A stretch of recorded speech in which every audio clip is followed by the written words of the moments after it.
Veux-tu vivre une vie exaltante, excitante? Certains vont sur des montagnes russes ou font du bungee jumping. Alors dans notre prochain épisode, nous allons découvrir comment vivre cette vie exaltante et excitante avec le Seigneur. Alors à tout de suite.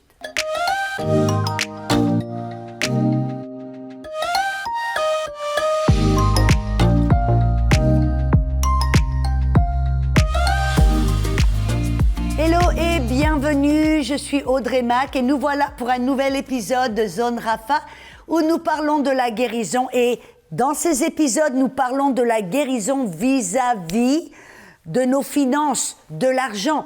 J'ai passé pas mal de temps à parler de la condition de notre cœur parce que si notre cœur n'est pas bien, s'il y a des problèmes dans notre cœur vis-à-vis de l'argent, cet argent a le potentiel de vraiment nous nuire, même nous détruire. Donc, nous avons vu l'importance de garder un cœur envers Dieu, un cœur authentique, pur, et d'avoir de bonnes motivations vis-à-vis de l'argent.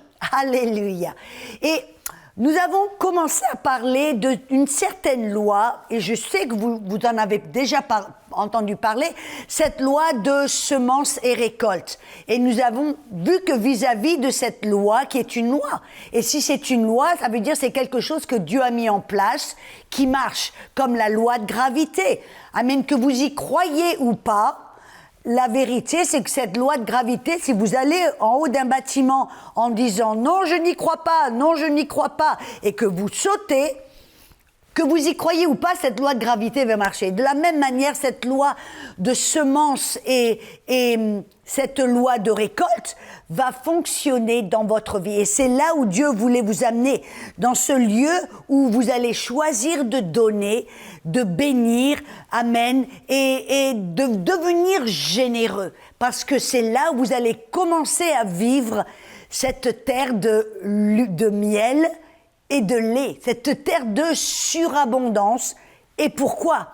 Nous avons vu, non seulement parce que Dieu veut te prospérer, Dieu veut te bénir, mais il veut aussi que tu sois impliqué dans cette mission mondiale. Il veut de faire de toi un imitateur de Dieu.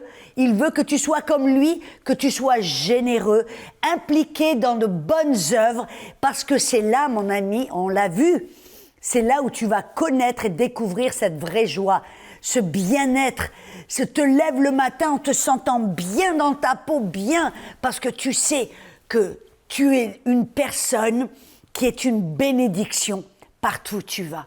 Alléluia.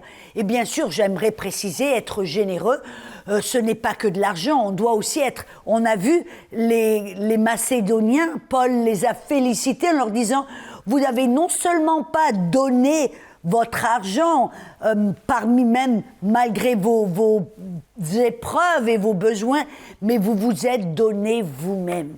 Et donc, il est important d'être généreux dans tous les domaines de notre vie. Mais j'aimerais parler de quelque chose de précis aujourd'hui, quelque chose qui, je pense, va être quelque chose de puissant. Savez-vous que Dieu, qui est votre Père, qui est votre guide, on a vu comment il veut nous aider à purifier notre cœur, à guérir notre cœur vis-à-vis de l'argent. Mais Dieu veut nous amener à un niveau au-delà. Il veut nous faire grandir, croître. Il veut nous multiplier. Alléluia. Il ne veut pas te laisser là où tu es. Nous sommes appelés, rappelle-toi, depuis le début, Dieu a parlé à l'homme. Il dit, faisons l'homme à notre image, selon notre ressemblance. Et il a commandé à l'homme de multiplier, qu'il se multiplie, qu'il croisse, qu'il domine, qu'il assujettisse. Donc nous sommes appelés à grandir, à croître, à multiplier. Ça, c'est quelque chose qui fait partie de la nature et du plan de Dieu. Mais afin de te multiplier, afin de t'aider à grandir, afin de te faire sortir de ta zone de confort, parce que c'est facile des fois, quand peut-être maintenant on a dépassé le cap du juste assez, où tous nos besoins sont pourvus, alléluia. On commence à rentrer, on a vaincu Jéricho, on rentre dans la terre de la terre promise, le lait, le miel, on commence à goûter un peu l'abondance, gloire à Dieu. Mais c'est facile tout d'un coup de rester dans une zone de confort, on se dit ouais, c'est assez pour moi, j'en ai bien, c'est tout bien. Et en fin de compte, savez-vous que cette mentalité de dire ouais, j'en ai assez, c'est bien, pour les miens, pour les cadres, j'en ai juste assez où je peux donner ma dîme, je peux faire un peu de bien de temps en temps. Savez-vous que c'est une mentalité égoïste? Parce que, nous sommes appelés à multiplier, à grandir. Pourquoi? Pour pouvoir faire de plus en plus de bien, pour élargir et grandir le royaume de Dieu. Il y a des personnes qui ont besoin de ta générosité, qui ont besoin que tu puisses être généreux afin qu'ils puissent entendre l'évangile, qu'ils puissent être sauvés, qu'ils puissent être guéris, bénis, touchés, transformés, délivrés. Vous voyez, il y a des personnes qui attendent d'entendre, qui n'ont pas encore entendu, qui n'ont pas encore goûté l'amour et la bonté de Dieu. Et souvent, je vais vous dire la vérité, je vais te dire la vérité, que l'évangile, Jésus n'est pas encore venu, je pense, j'en suis sûre. L'évangile n'a pas été répandu partout dans le monde encore. Pourquoi? Parce que souvent, les gens ont tendance à ne pas vouloir donner pour permettre à l'évangile d'avancer. Et ça nécessite de l'argent. Je ne sais pas de votre côté, mais moi, je prends l'avion, je suis dans un avion presque toutes les semaines. Et je peux vous dire, la compagnie aérienne ne m'a pas favorisée en me disant « Madame Mac, pour vous, vous êtes missionnaire, vous ne payez pas les billets d'avion. Non, pour vous, c'est gratuit. » Non, on ne m'a jamais dit ça encore. Et je vous dis la vérité, ça devient de plus en plus cher de voyager. Donc, ça nécessite des fonds. Et Dieu a besoin que son peuple se lève, devienne généreux pour avancer l'évangile, que tout le monde ait une possibilité d'entendre. Et bien sûr, tout le monde a un choix.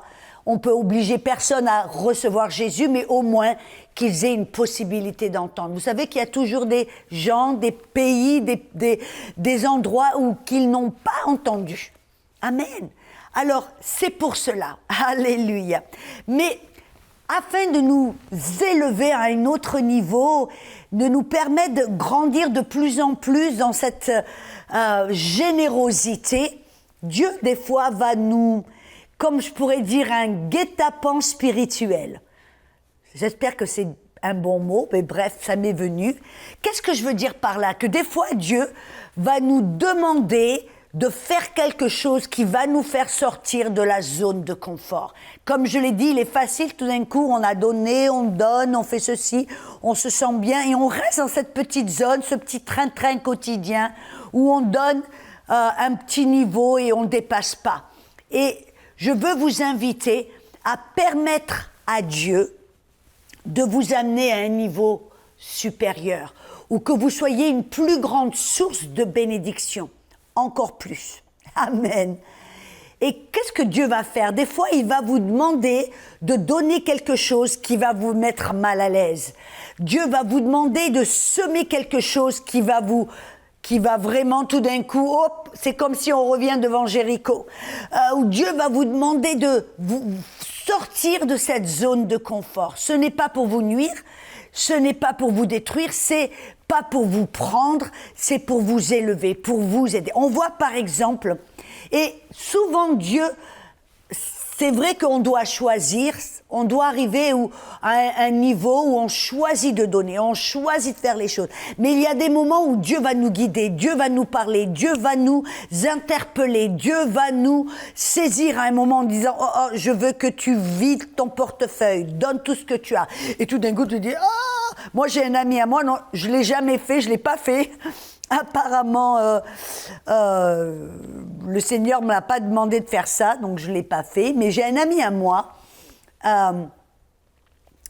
il était dans une conférence et sa fille était sur le point de la mort. Et il voulait vraiment la guérison. Ce que je suis sur le point de partager, certains d'entre vous vont peut-être mal le prendre, donc je vais devoir expliquer un petit peu. Et il est allé à cette conférence, et alors qu'il allait là, sa petite fille, elle avait une semaine à vivre. Et Dieu a parlé à cet homme, il lui a dit, je veux que tu sèmes une semence et que tu vides ton compte bancaire. Ouh, il s'est dit, oh là là, il a commencé à suer des gouttes là, en disant, Seigneur, t'es vrai, t'es sûr, t'es pas... Il était un peu, comment dire, la crainte qui venait sur lui. Il a parlé à sa femme, il dit, voilà, c'est ce que Dieu me dit de faire. Il me dit d'écrire un chèque, de vider le compte bancaire. Et sa femme lui a dit, alléluia, elle lui a dit, fais ce que Dieu t'a dit de faire, hein, obéis. Donc il a fait cela. Et vous savez que ce soir-là, sa fille, petite fille, qui avait 1 semaine à vivre, a été complètement, instantanément guérie. Non, écoutez-moi bien, je ne suis pas en train de dire qu'il a dû acheter cette guérison en donnant quelque chose. Non, la guérison est un don, c'est la grâce de Dieu. Mais c'est une question de foi. Et qu'est-ce que Dieu faisait? Dieu était en train de lui montrer, d'interpeller sa foi en lui disant, es-tu prêt à croire? Es-tu prêt à faire un pas de foi énorme? Et parce que cet homme a choisi de faire ce pas de foi énorme, il avait cette assurance, il avait cette confiance, il avait cette... Et quand sa fille a reçu la prière, elle a été instantanément guérie. J'espère que vous ne méprenez pas ou vous ne comprenez pas, que vous interprétez, j'arrive même plus à parler français, que vous ne compreniez pas bien ce que je suis en train de dire. Et je le répète et je le souligne, il n'a pas acheté la guérison de sa fille. La guérison est une grâce, la guérison est gratuite. Mais Dieu a voulu interpeller sa foi en disant, es-tu prêt à faire un pas de foi extrême? Et parce que cet homme a fait ce pas dans la foi, sa foi était active, sa foi était puissante. Et il a pu recevoir cette guérison que Dieu avait déjà donnée il y a 2000 ans. Et donc, des fois, Dieu va nous demander de faire certaines choses qui nous mettent mal à l'aise. Et ce n'est pas pour nous nuire. Au contraire, c'est pour nous aider. C'est pour nous faire avancer. C'est pour nous aimer. Comme il l'a fait avec ce jeune homme qui était riche. Amen. Jésus a dit, il l'a aimé. Et il lui a dit, vends tout tes biens et donne aux pauvres. Jésus essayait de l'aider, de sortir de cette prison de confiance, cette confiance envers maman, cette confiance de l'argent, confiance qu'il avait en ses biens. Et je sais que souvent Dieu va nous demander de faire quelque chose pour nous aider à franchir un certain cap, nous faire sortir de la zone de confort, pour nous amener quelque chose dont il sait nous avons besoin. Je me rappelle une fois, c'était juste avant le Covid. Et c'était quelques mois auparavant. Et j'étais à l'église en train de louer le Seigneur, alléluia. Et tout d'un coup, au milieu de la louange, il y a quelque chose, pouf, une parole que j'ai entendue du Seigneur. Il me dit, je veux que tu donnes tel montant. Non, je ne vais pas vous dire le montant, de peur que vous pensiez que je suis en train de me vanter. Mais il m'a donné un montant qui pour moi était hors de la norme, hors de la zone de confort. Ah mais 100 fois hors de ma zone de confort. Quelque chose d'astronomique. Et j'étais là. Mais tout d'un coup, parce que je savais cette vérité que je partage avec vous, que cette parole ne venait pas de moi, parce qu'Audrey Mac, de son naturel, elle ne veut pas forcément donner ce montant, j'y aurais pas pensé à l'instant alors que je louais le Seigneur. Je savais que ça venait de Dieu. J'avais cette confiance que le Saint-Esprit m'a parlé pour me guider vers quelque chose de puissant. Et rappelez-vous, j'avais dit au Seigneur, un jour, je veux pouvoir donner $1 million. Et donc, quand il m'a donné, le Seigneur m'a rappelé, rappelle-toi ce que tu as dit, j'essaie de t'amener là, j'essaie de t'y amener. Et alors, j'ai obéi. Je suis rentrée à la maison, j'ai regardé tout ça et j'ai écrit, j'ai fait cet engagement où j'ai donné cette somme à un certain ministère que j'aime beaucoup, qui m'a vraiment béni, qui est un ministère puissant. Et donc, j'ai envoyé cette offrande. Mais savez-vous que quelques mois plus tard, Covid commence. Et là, ça veut dire que tous les voyages se sont arrêtés. Et que pour mon ministère, ne pas pouvoir faire des... Et à l'époque, la plupart des revenus pour le ministère que je recevais, c'était au travers des conférences, des différents ministères dans les églises. Les conférences, c'est comme cela que la plupart des revenus venaient dans mon ministère pour pouvoir aller et faire le ministère. Et là, tous les voyages s'arrêtent. Et là, tout d'un coup, je dis, waouh! Mais vous savez ce qui s'est passé sans que je ne fasse aucun appel, sans que je ne dise rien tout d'un coup, ma base de partenaires a triplé en quelques mois. Sans que je ne dise rien, que je ne fasse rien, bref, d'une manière surnaturelle, mes partenaires ont triplé. Cela n'est pas naturel. Comment est-ce que cela est venu? Parce que voyez, Dieu, qui est l'alpha et l'oméga, qui voit ce dont nous avons besoin, il voit notre chemin, là où on va être, ce qu'on va avoir besoin, ce qu'il va nous être nécessaire. Dieu voit tout, il connaît tout. Et souvent, à l'avance, Dieu, qui voit l'avenir, va te demander de faire quelque chose de précis, de donner quelque chose de précis. Pas pour t'enlever, pas pour te soustraire, pas pour t'embêter, non, parce que Dieu voit le besoin que tu vas avoir dans ton prochain, dans ton avenir. Et Dieu qui voit l'avenir essaie de t'aider à pouvoir récolter. Rappelle-toi, si tu sèmes, tu récoltes, mais si tu sèmes pas, tu récoltes pas. Alors Dieu, afin de pouvoir pourvoir à ce dont tu vas avoir besoin dans ton futur, va te demander de faire quelque chose dans ton présent. Et donc ça veut dire que si Dieu te demande de faire quelque chose qui te paraît dur ou impossible, ne te braque pas. Coopère avec le Saint-Esprit. Parce que ta chair naturelle ne veut pas donner, c'est évident. C'est l'Esprit qui veut t'enseigner, qui veut te guider, qui veut t'aider à faire ces pas de foi, pour t'emmener de foi en foi, de gloire en gloire. Amen. Et par exemple, vous vous rappelez Pierre, on voit cet exemple, Pierre dans dans Luc 5, versets 1 à 11. On voit Pierre, il avait péché toute la nuit, il n'avait rien attrapé, il n'avait rien trouvé.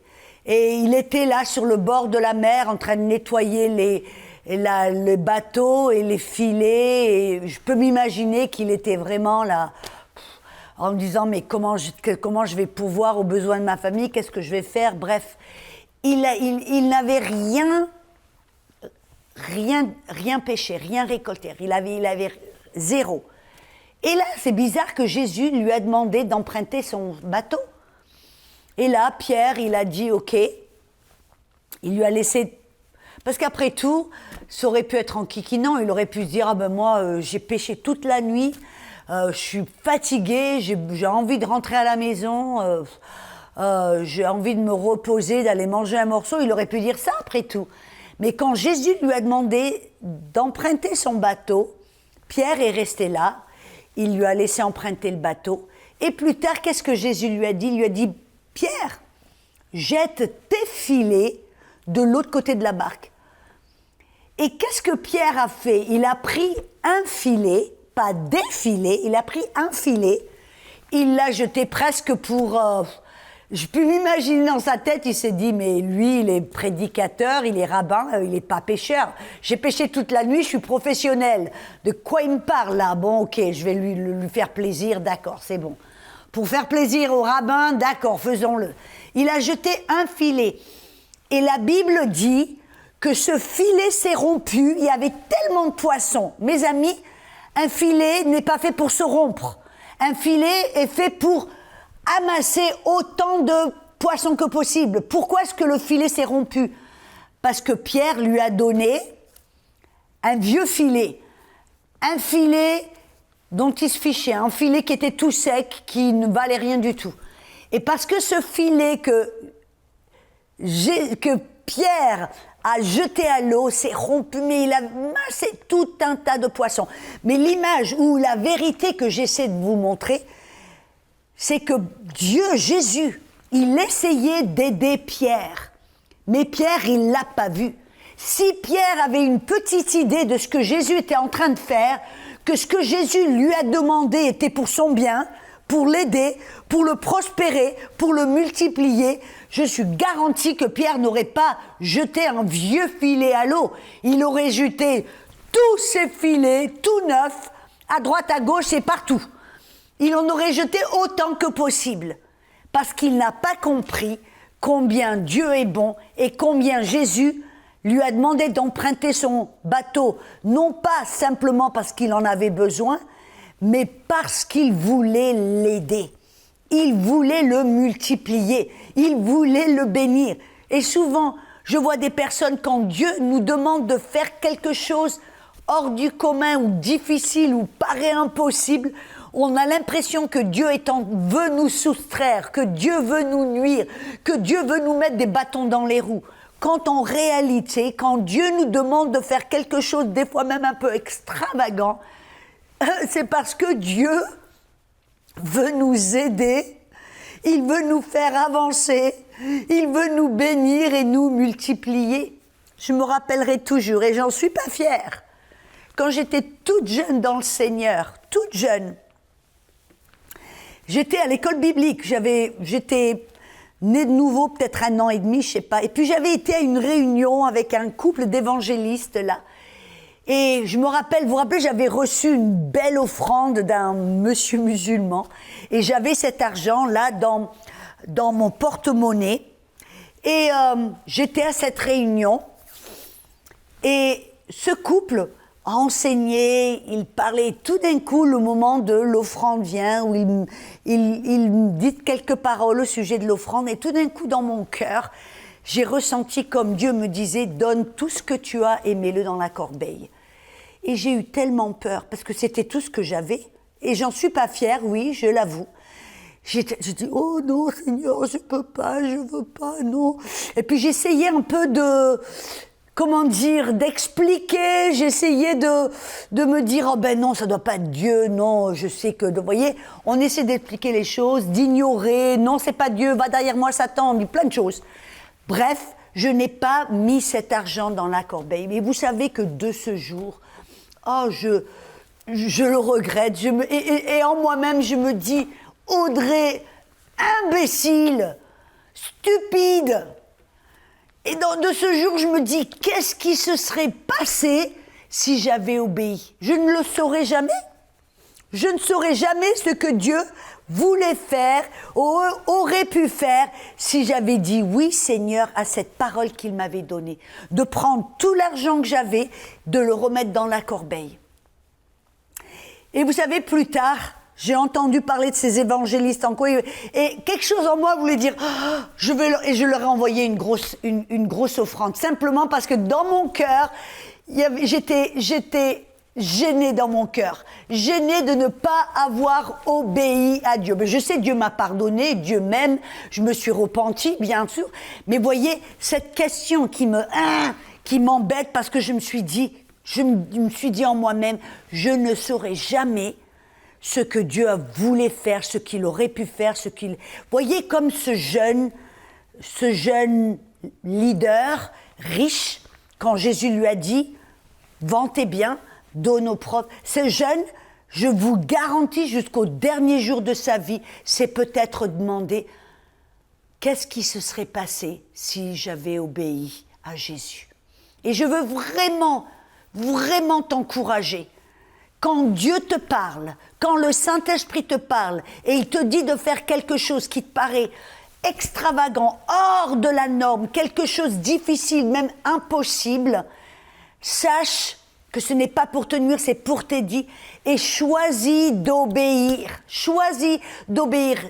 Comme je te l'expliquais, tu vas avoir la possibilité de voir ce que Dieu veut faire et va faire, peut faire pour toi.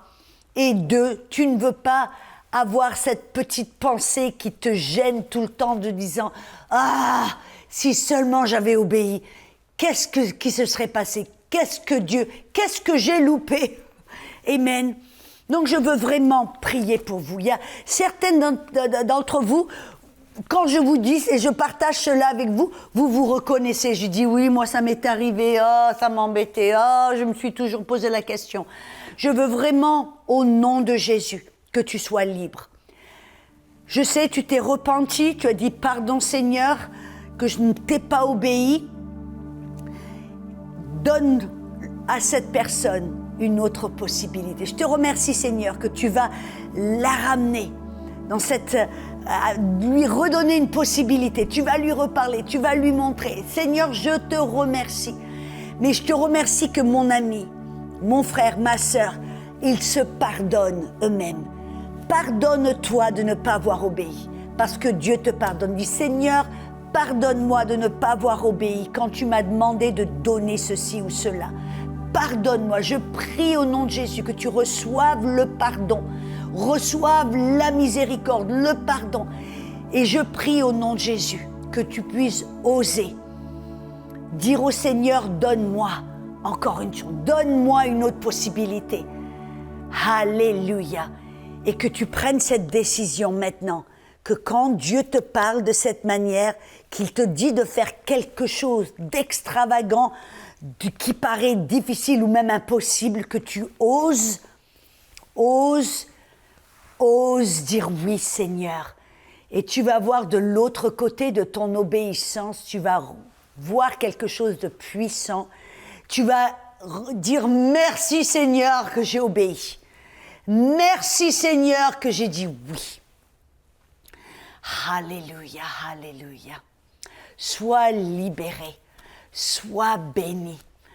Et si tu veux, il y a certains, pour connaître cette accélération, je ne sais même pas comment on dit en français, vous voyez, quand les gens vont sur les montagnes russes parce qu'ils veulent connaître les... c'est comme exalérant, je ne sais même pas comment on dit en français, pardonnez-moi, j'oublie mon français, alléluia. Mais les gens qui ont besoin d'avoir des hauts, d'avoir leur cœur qui bat, d'avoir des choses un peu qui paraissent un peu difficiles, il y a des gens qui font du bungee jumping, il y a des gens qui font les montagnes russes. Vous voyez, quand vous dites oui au Saint-Esprit, je veux aller sur cette montagne russe spirituelle, le Saint-Esprit va sûrement te demander de donner quelque chose d'extravagant, non pas pour te nuire, mais pour t'aider, te bénir, parce qu'il sait ce qui va se passer dans ton futur. Amen. On se retrouve pour un prochain épisode où nous allons aller de foi en foi et de gloire en gloire. Alors à bientôt.